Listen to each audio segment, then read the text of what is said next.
What age were you when you lost your virginity? Was I 16 turning 17, 17 turning 18? It was either 16 turning 17 or 17 turning 18, but I know it was my birthday and it was either I was 17 it was either coming on 17 or coming off 17. Okay, well, that's still like, a respectable age. I couldn't do shit. What you mean? My green was strict as a motherfucker. Yeah, growing up, yeah.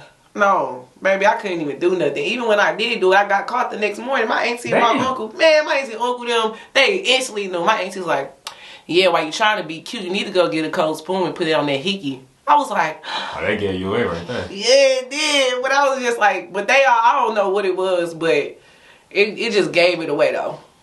Now, like you just, express, you basically, like, you very, I guess,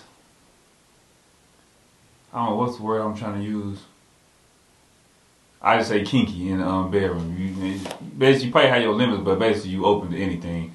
It depends on the person too, also, because it was like in my mind, the people that I felt like I'd be naturally comfortable with doing something with, it was like the sex was so awkward, So if it's not flowing, then it's just get my nut off and then kind of like a nigga, like go on about your day. But I ain't gonna lie, but I did just get comfortable with somebody, and I'd be willing to try everything and anything. It's more like an excitement, like I want to do this with you, I want to try this with you, So it's like it depends on the person. Yeah. Well, I'm gonna ask you this: how do you deal like if you providing all this for him? Like you said, with a guy, you wanted him to remember you when when he go have sex, you want to. But I also was younger when I felt like that. I was younger. Yeah. Have you ever dealt with like somebody cheating on you? I've never been in a real relationship to give that answer. Really? Mm-mm. Why not? You afraid? At first, I wanted it. I don't want to say I was afraid, but it just got to a point where it's like I wanted it so bad, I kind of turned myself off from it.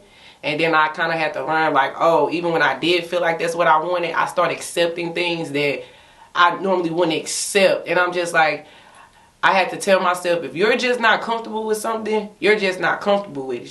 So I don't have to shift what I'm looking for. I don't have to, what's the word I'm looking for? I don't know. I just know I don't have to accept nothing less than what I want, And then after so long, it just be like a man is going to either love you from the start or he don't. And that's the strong thing I had to learn. Those little white flags you try to give to people like, we just met or this over time, like, no. Like, I done met dudes right off the rip. Like, need your rent paid, boom, boom, boom. And even if you don't give me rent, it's flowers. You want to go on a date. Ain't got time for you this week, but we could do something next week. Like, I've met men that right off the back show you. So it kind of like made me just not want to date at all. And especially with being a dancer and the rep I have, like, everybody think I'm fucking crazy. Like, that, at first I thought it was funny. Like, yeah, that nigga, it don't matter. But people really didn't want to talk to me because it was like, man, I don't know how to come at you. So I got annoyed and I just turned up. So I just really just didn't care after a while.